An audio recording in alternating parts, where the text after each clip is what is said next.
পুরো বাংলাদেশে পরিচিত। আমরাও ওনার বয়ান খুব পছন্দ করি।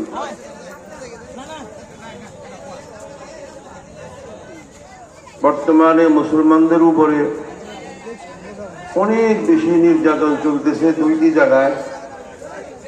একটি হইল ইহুদিদের পক্ষ থেকে ফিলিস্তিনে, আরেকটা হইল নরেন্দ্র মোদী বিজেপি সন্ত্রাসীদের পক্ষ থেকে ভারতে এবং কাশ্মীরে।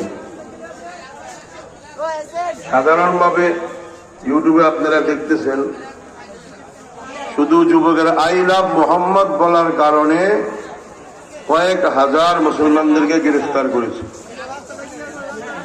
আমার প্রশ্ন হইল, মুসলমানরা আই লাভ মোহাম্মদ করব, আমাদের ছেলে সন্তান হোক, স্ত্রী হোক, বন্ধু বান্ধব হোক, সকলের চেয়ে আমরা সবচেয়ে বেশি মহব্বত করি আমাদের নবীজি সাল্লাল্লাহু আলাইহি ওয়াসাল্লাম। কিনা বলেন?